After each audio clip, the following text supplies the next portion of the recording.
Good day, everybody. Tim from Timber Visions here. So today we're going to go over a little bit of stove maintenance. We've been running the Hearthstone Heritage for 4 weeks now. 4 weeks ago today was the week of Thanksgiving.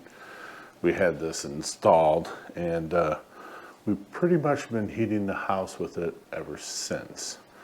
We're just going to go over a few things that we've learned during that time period, and we're going to do a deep clean. I did a deep clean 2 weeks ago as well, but so like every 2 weeks I'm going to do a deep clean where I vacuum out the inside here. Otherwise, daily I just normally scoop it out and get another fire going in the morning. Generally in the morning, unless it's super cold outside, the stove is still warm in the morning. It's over 120 degrees because the fan will still be running in the back. So it's been working out pretty good for us that way. The night before last, it got well below zero, and it had cooled off enough the fan was not running during the night. So, and this morning as well, because it was single digits outside. And it all depends on like when I throw my last log on. Generally it's around 10 o'clock or so, 9, 10 o'clock. But yeah, so I've already scooped all of the ash out, and we're gonna, the glass, or the clear ceramic is technically what it is it's mostly clean, but there's just a little bit of haziness. So we're going to clean that off, and we're going to vacuum it out. So stick with us. So I don't know if you'll be able to see this on camera very well, but there's a little bit of gray stuff on there. And what I've found works the best for removing that, just a wet paper towel, and you dip it in the gray ash, and you just do small little circles, and that stuff comes right off. A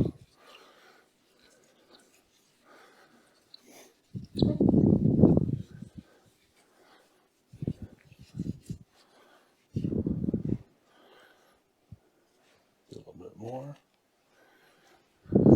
Start in this corner and go back the other way. So that causes just a little bit of abrasion, the ash. So works pretty good.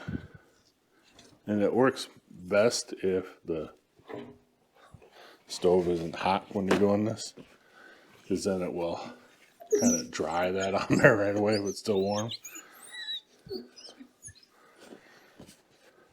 Then I just take a dry one and wipe it off. It'll be squeaky clean. On the outside, I'll just take a wet one. I overfilled my steamer on top, and water ran down the front and it's left watermarks, so I'm going to try to get that off.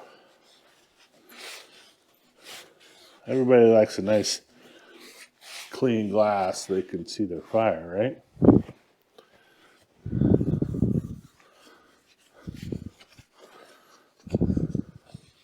But another thing that I've learned in this 4 weeks is that you need to run your fire hot enough to keep your glass clean. When we first started running it, it wasn't super cold outside.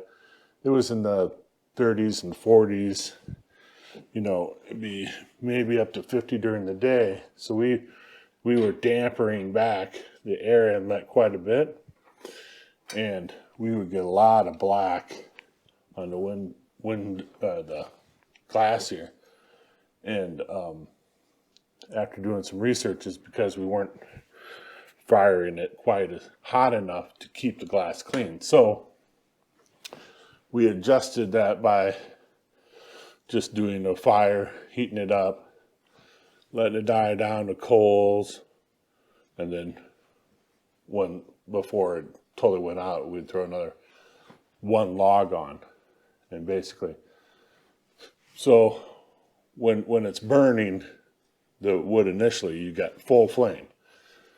You should have the air inlet open all the way for the first like 20 minutes of your fire. That way, most of that the moisture and stuff is getting burnt off in that first part. You got plenty of heat to carry all that creosote out, so it isn't getting on your window. So I looked up the chimney each time I deep clean, and it's been looking pretty good. So I expect it to look good today, but we're gonna run a chimney sweep up it, or it's called a ash eater or something like that. We'll talk about it when we go outside and do that part. But so now I got the window cleaned. Next, I'm gonna get out our ash vacuum. So we have an actual ash vacuum to vacuum out the inside. Okay, so this is our Snow Joe ash vacuum. And what makes this different than a regular vacuum is inside of here,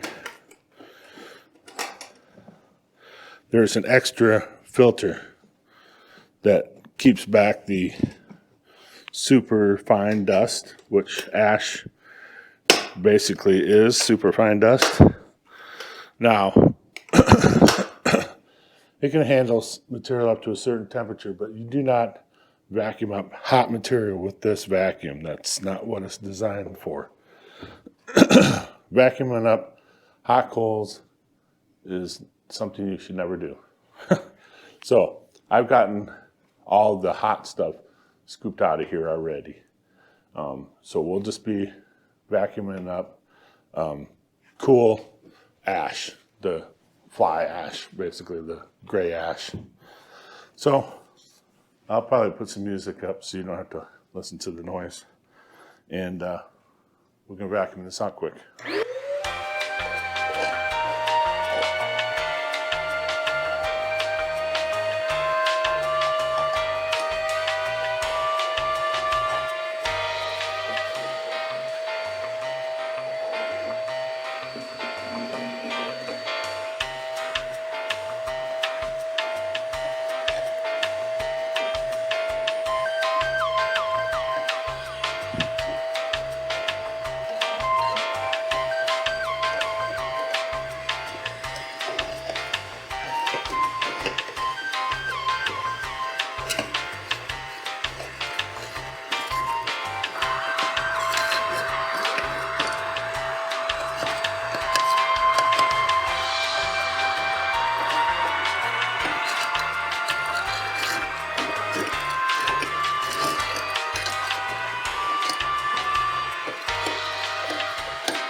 So yeah, it's not perfect, but got majority of it out of there. I'm gonna brush off up here where my secondary pipes are. I'll brush that off quick and we'll vacuum that up. Should have done that before. Okay, so now it's all cleaned out. And here the side doors open. I do load wood in here periodically, especially if it's a longer piece of wood, because you can just go right in the side. That's pretty handy. And then there's this little metal plate that it just hinges down, kind of bridges that gap in between the door and the hinge. So if anything does fall out on here, it just lands on there. When you close it back up, it goes back into the firebox. So yeah, we've been happy with this so far. We have not gotten our next heating bill will be here, I don't know, tomorrow. But then I can give you an update on how much we've saved by running this wood stove pretty much as our primary heat source. So one other thing that I want to touch on, and I'll shine a light back here so you guys can see what I'm talking about.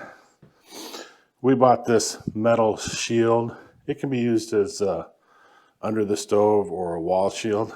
And then I welded up these T-feet with a little angle iron for that to sit in. So this wall to the right of the stove would get warmer than we liked it to be. It's a plaster wall. So we weren't really concerned about it starting on fire, but we just didn't want that much heat on that wall. So I put this in here. It's got a nice little air gap underneath so that the cool air can come up and behind it. And that wall, it's amazing.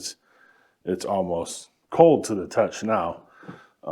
But yeah, then that heat gets directed out and into the room. I think it works a little better. On the back of the stove, there is a heat shield.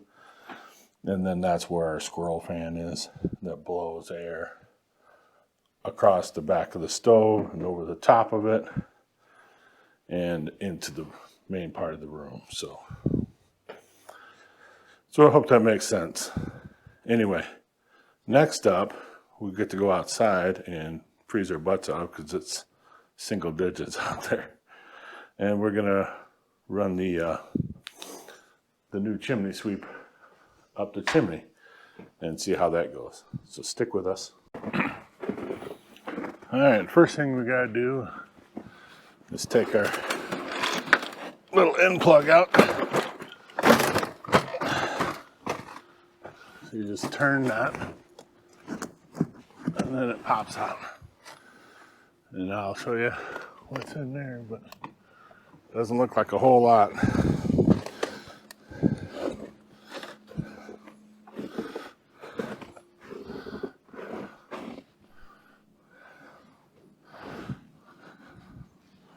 Just a little bit of dry stuff here. I'll knock it out in the snow and I'll show you it. Just some flakes.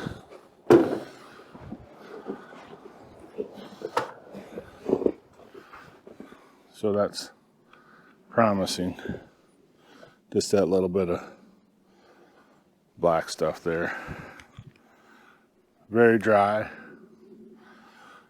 Next I'll get out the chimney sweep and we'll get to sweeping this.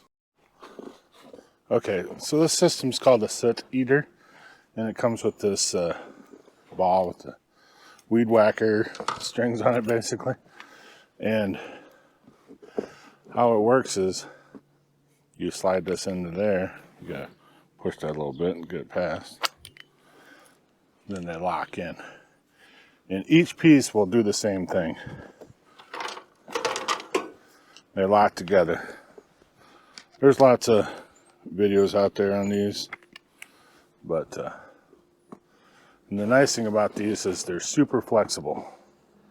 So you can get around them nooks and crannies. Now, on the other end of this, you get this, which is the same thing, but you hook it to your drill. So we'll hook it to the drill and run it through there. Now, this thing came capable of doing an 18-inch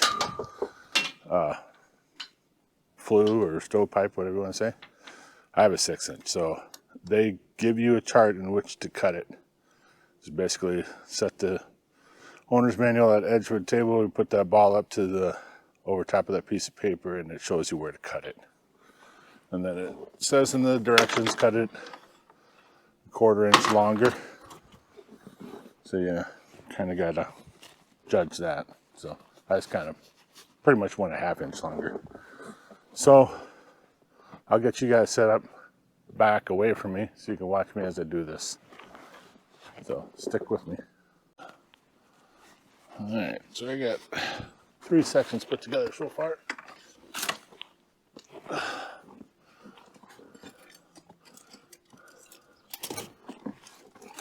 Get up there a little ways.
I'm getting some stuff, but not a whole lot, so. I could see where this would be a lot easier in a warm day. All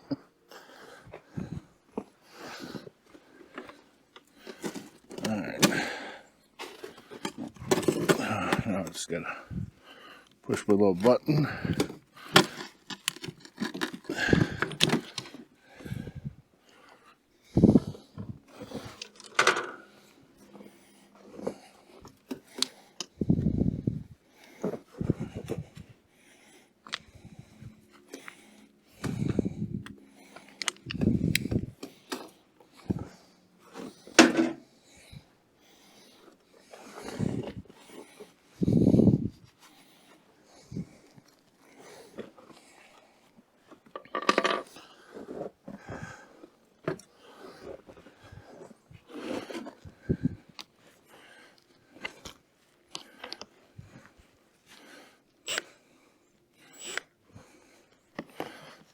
I will say the button pushing thing's kind of a pain in the butt, but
All right, successful, I think, at least in my book.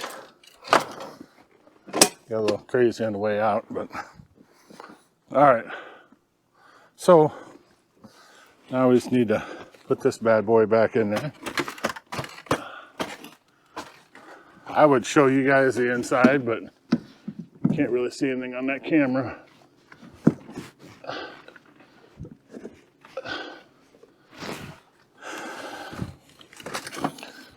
So that concludes the chimney sweep. And I'll show you guys.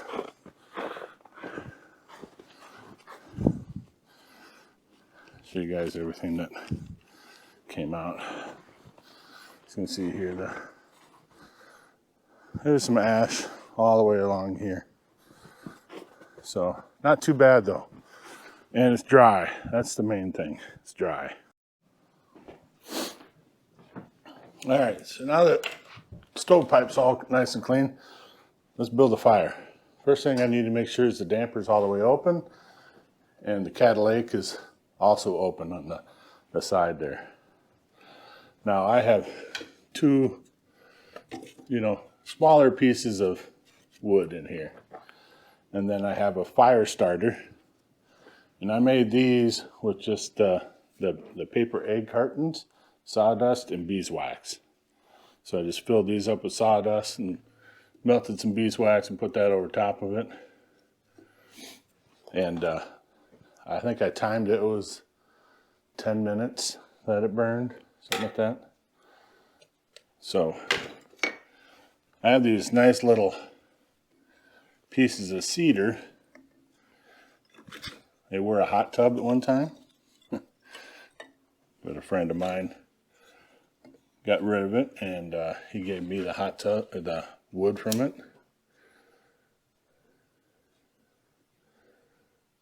Let's go ahead and get a corner of that lit. It does burn pretty good. Then I'm just gonna put some pieces like this over top of it, back and forth.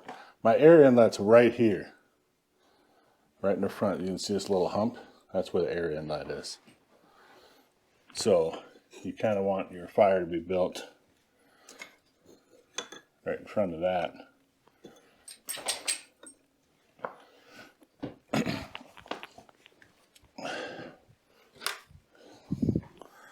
So I just leave the door open for a little bit here. Kind of let that get going.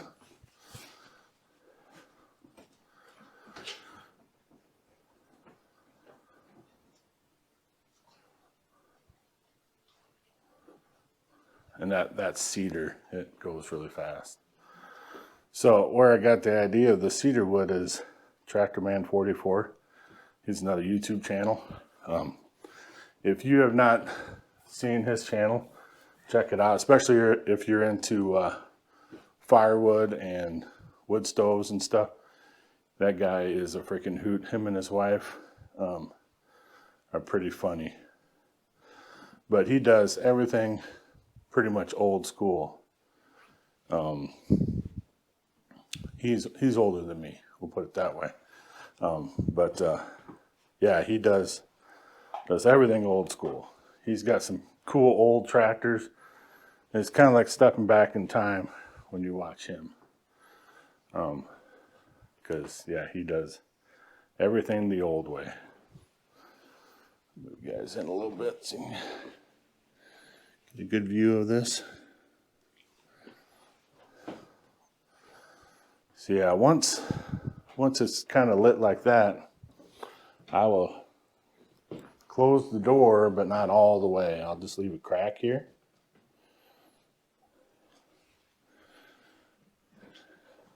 We should be getting a good draft going now. You get all that heat from the flames going up, hot air rises. And this thing will be sucking like crazy here in a bit. I found that cracking the door is better than having the door wide open. Door wide open is just too much air. This way it kind of sucks really good. And I've done it before where I'll put more logs down in the bottom, but I do like a kind of a top bottom fire. Is the way I prefer to do things. That's a little bit more kindling than I normally use. I just wanted to make sure this puppy would take off.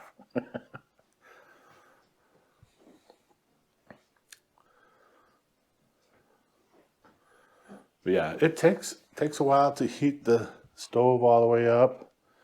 But once it's warm, it stays warm a lot longer. With the soapstone style, it's a really good stove.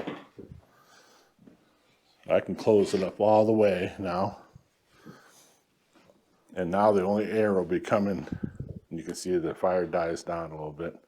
The only air coming in now is right up that the air inlet there.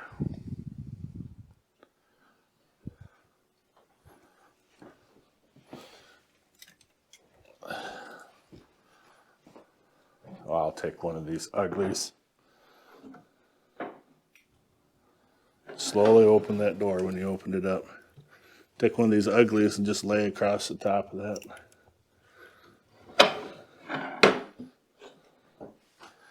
And I will say, stove's not hot right now, so I didn't put on any welding gloves, but I will tell you that I suggest getting a pair of welding gloves because, yeah, that took a split second. That was like a week ago, so it's healed up some, but yeah, that hot metal does not mess around. And it got me real quick. So now I have a nice pair of these. It's these Lincoln welding gloves. They go up your arm a little bit further. Protects your arm as you're reaching in there. Normally I have long sleeves on anyway, but if you have a wood stove, get a pair of welding gloves for when you're reaching in there, messing around. But yeah, got the thermostat turned back down to 60 in the house, and we'll just heat with wood again. I don't think I'll have to do the chimney until after the heating season. What I saw today, I feel pretty confident letting it go for the whole season and then clean it at the end of the season before we start next year. But yeah, I'll do it at the end of the season so it comes out clean. Everything's still dry. I don't want rain going in it all summer long and everything. We'll have to inspect before we burn again, but yeah. I feel confident that the way we're running it now, where we get good hot fires, we're gonna be in good shape. So we did add these little flue temp deals. Put one right there and then one up here on the stovepipe, just to give me an idea of what the temperature is. And then I also bought one of these guys where you can just shoot it and it tells you the temperature. So yeah, it's a little over 200 right now. So you want your flue temp, from the research I've done, I'm not an expert on this. So on the research I've done, you want at least 250 on your flue going out. Anything more than that, you're kind of wasting wood. But when I first put a log on, I've learned to leave the air damper all the way open. So before I open the door, the air damper has to open all the way. And if I have the catalytic closed, open that up again. I haven't been using that as much as I thought I would, because you get over the range of that, or near over the range of that quite often. Anyway, both of those all the way open, then you can open the door, add your wood, and then close the door back up and leave the air inlet open for at least 20 minutes is what the owner's manual says. At least 20 minutes of that wide open. I usually wait until the logs, like, you don't see any more brown anymore. Then if I need to damper down, I'll damper down at that point. But a lot of the times, because they restrict air on these so much anyway, having it wide open, unless you really fill it up a lot, having it wide open is about perfect. So 2-3 logs this size normally is what I'll load throughout the day. You know, when I get down to coals, open up the air damper, load that up,